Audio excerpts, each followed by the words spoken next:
שלום, ברוכים הבאים וברוכות הבאות לפודקאסט פוליטיקה בקטנה מבית ארגון תשתית. שאלתם את עצמכם פעם, מי מחליט לשפץ את מגרש המשחקים של ליד הבית?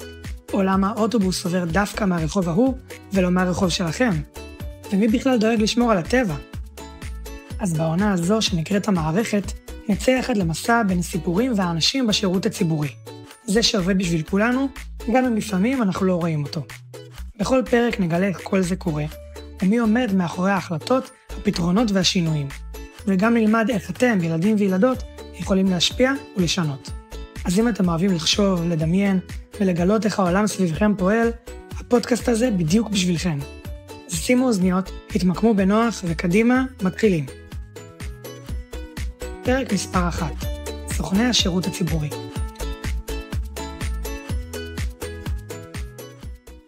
לוי ושחר הם החברים הכי טובים בעולם. ההורים שלהם גרים בשכנות באותו הבניין בעיר, והם חברים טובים עוד כשלוי היה בן 4 ושחר הייתה בת 4.5. בגן הילדים, לוי ושחר היו יושבים אחד ליד השני במפגש עם הגננת, משחקים יחד בארגז החול ומדמיינים שהם אבא ואמא. גם היום, כשהם כבר תלמידים בבית הספר היסודי, הם לומדים יחד באותה כיתה, ולמרות ששחר מעדיפה את שיעור חשבון, ולוי בכלל אוהב את שיעור אמנות, הם עדיין חברים טובים. הם נפגשים כל יום אחר הצהריים, לפעמים בבית של שחר ולפעמים בבית של לוי, ומבלים יחד עד שמגיע זמן ארוחת הערב. הסיפור שלנו מתחיל בבית של שחר. שחר בבית? שאל לוי לאחר שאמא של שחר פתחה לו את הדלת. כן חמוד, אמרה אמא של שחר, תיכנס. שלום לוי. סיימת את שיעורי הבית בחשבון? כן, זה היה ממש קל. לוי היה קצת נבוך. הוא לא כל כך אהב את המקצוע הזה, ושיעורי הבית היום היו לו קצת קשים. גם אני סיימתי אותם. את זוכרת ששיר, המורה לספורט, לימדה אותנו היום משחק חדש? כן, זה היה ממש כיף, ולא הכרתי אותו לפני כן. גם אני ממש נהניתי. רוצה שנצא יחד למגרש המשחקים? איתן בכיתה לידינו סיפר לי שיש ליד הבית שלו מגרש ציבורי, ויכולים ללכת לשם ברגל ולשחק במשחק החדש. כן, זה רעיון מצוין. אני אביא גם את הכדור החדש שקיבלתי מסבא וסבתא שלי ליום הולדת. יופי, קדימה, בואי נצא למגרש. בדרך למגרש, לוי ושחר צעדו יחד על המדרכה. הם כדררו ביניהם את הכדור לאורך הדרך, ונזהרו שהוא לא יתפרץ לכביש כמובן, ויסכן את הנהגים השונים. המגרש הציבורי לא היה רחוק, ולוי ושחר נהנו לשוחח בדרך אליו. לוי סיפר לשחר בהתרגשות על הציור המיוחד שצייר בשיעור אמנות, ושחר בתגובה שיתפה את לוי שאבא שלה קנה לה את הספר החדש בסדרת קרמל. אבל כשהגיעו למגרש, הם הופתעו לגלות שהוא בכלל לא נראה כמו שדמיינו אותו. הוא היה הרבה יותר מוזנח. מה הולך פה? אני לא נשארת כאן. מה זה צריך להיות בכלל?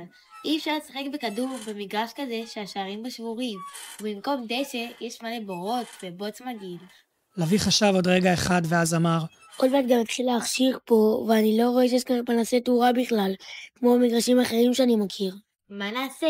אנחנו יכולים פשוט ללכת הביתה, אבל אי אפשר פשוט לעזוב. אחרת מה יעשו כל הילדים האחרים בשכונה שירצו לשחק במגרש הזה? את צודקת, ככה לא נראה מגרש משחקים שכיף לשחק בו, אבל אם לא נעשה שום דבר, המצב פשוט לא ישתנה. שחר ולוי עמדו מול המגרש עוד כמה רגעים, וניסו לחשוב על רעיונות שיפתרו את המצב שנקלעו אליו. את יודעת מה זה מזכיר לי? בדיוק אתמול ששיחקתי במחשב, אמא שלי פתחה את הדלת באמצע ואמרה, לוי, אני מבקשת ממך שתעזוב הכל ותסדר את החדר שלך בבקשה, הוא נראה כמו דיר חזירים. אני לא מתכוונת לנקות אחריך את הבלגן הזה. אז איך אנחנו יכולים לשלט על הבלגן הזה פה? לוי, אתה פשוט גאון. מה גאון? כשאני לא מסדר את החדר שלי ומשאיר אותו מבולגן, זו ממש לא בדיחה. לא, נו, לוי, תחשוב רגע אחד. אמא שלך לא רוצה לסדר לך את החדר, זו אחריות שלך, נכון? זה החדר שאתה ישן בו, ואתה זה שאחראי על הסדר והניקיון בו. כן, אבל איך זה קשור בכלל למגרש הזה, שחר? אנחנו צריכים לחשוב פשוט של מי בכלל המגרש הזה, מי אחראי לתקן אותו בשביל תושבי השכונה, או במיוחד בשביל הילדים. האמת, שאת ממש צודקת. אם נמצא מי אחראי לתקן את המגרש, נוכל לבקש ממנו שישפץ אותו. ומה אתם אומרים, ילדים? מה דעתכם? מי אחראי על מגרשי הספורט של ליד הבית שלכם? בינתיים, אני חושב שכדאי שנלך הביתה. ננסה כאן את הפתרון משם, כי כאן לא נוכל לשחק ממילא. כשהגיעו לבית של לוי, פגשו הילדים באמא שלו. שלום שחר, מה שלומך? אמרה אמא של לוי. לוי, לא אמרת לי שאתה הולך לבית של שחר? להציע לה לשחק במגרש? חזרתם מוקדם מהצפוי, לא? היא אמרה בפרצוף לא מובן. כן, רצינו לשחק שם, אבל המגרש היה ממש מוזנח, השערים היו שבורים והקרקע הייתה מלאה בבוץ וברות. ממש מבאס, אי אפשר לשחק ככה. ניסינו לחשוב מי אחראי לתיקון המגרש, אבל בינתיים לא ממש נתנו תשובה. אני חושבת שהעירייה תוכל לעזור לנו בכך, הציעה אמא של לוי. העירייה? הרי המגרש שייך בכלל לתושבי השכונה, אז למה שהעירייה תוכל לעזור לנו? לוי ושחר הרגישו מבולבלים מעט. אני אסביר לכם למה זה התפקיד של העירייה לתקן את המגרש, אמרה אמא של לוי. אבל בשביל להסביר לכם על העירייה, אתם צריכים לחשוב קודם כל על המדינה. מה זה קשור בכלל? תחשבו על המדינה כמו על בית גדול מאוד, שגרים בו הרבה מאוד אנשים. כדי שהבית הזה יתפקד כמו שצריך בשבילנו, אזרחי המדינה, יש אנשים שמנהלים אותו, הממשלה. הממשלה אחראית על כל המדינה. היא מחליטה על חוקים, דואגת לביטחון, לבריאות ולחינוך של כולם. אבל המדינה כל כך גדולה, ויש בה כל כך הרבה אנשים, המשיכה להסביר, שלממשלה קשה לטפל בכל מקום, תושב, ילד או ילדה, ולכן יש גם עיריות ורשויות מקומיות ומועצות אזוריות. כל עירייה אחראית רק על העיר שלה, ודואגת שהכל יתפקד שם כמו שצריך. שהרחובות יהיו נקיים, שיהיו גנים לשחק בהם, שהמדרכות יהיו מסודרות. וגם שמגרשי המשחקים יאפשרו לנו לשחק בהם בכיף. נכון מאוד, אמרה אמא של לוי. חשוב להגיד גם שהעירייה יכולה לדאוג לצרכים שלנו בזכותנו, תושבי העיר. מה זאת אומרת בזכותנו? שמעתם פעם על המילה ארנונה? ארנונה זה שם קצת מצחיק. ארנונה הוא השם של אחד המיסים המרכזיים, כלומר הכסף שתושבי העיר משלמים כל שנה לעירייה. באמצעות הכסף הזה ושאר תשלומים נוספים, העירייה יכולה לדאוג לשיפור פני העיר, ולכן זוהי הזכות שלנו, התושבים, לבקש מהעירייה, שתפעל לניקיון הרחובות, הקמת בתי הספר ומגרשי המשחקים. אבל לפי מה מחליטים איך להשתמש בכסף הזה בכלל? את מה לבנות ואת מה לשפר? שאלה מצוינת, אמרה אמא של לוי. בשביל זה יש את ראש העיר. 1 ל-5 שנים מתקיימות בחירות לראשות העיר, ובמהלכן התושבים בוחרים מי יהיה ראש העיר לתקופה הזו. ראש העיר מקבל החלטות על דברים מאוד חשובים, למשל, על בנייה של פארקים חדשים, תיקון כבישים, ושיפור בתי הספר, יצירת מקומות עבודה ותחבורה נוחה. בקיצור, הממשלה דואגת למדינה כולה, והעירייה דואגת לתושבי העיר שלה. אז אם אני מבינה נכון, מה שאנחנו צריכים לעשות זה לפנות לעירייה? בדיוק. בעירייה, במחלקה לשיפור פני העיר, עובדים אנשים שהם אחראים על הגינות הציבוריות ומגרשי המשחקים, והם יוכלו להזמין אנשי מקצוע שישפצו את המגרש ויחזירו אותו לקדמותו.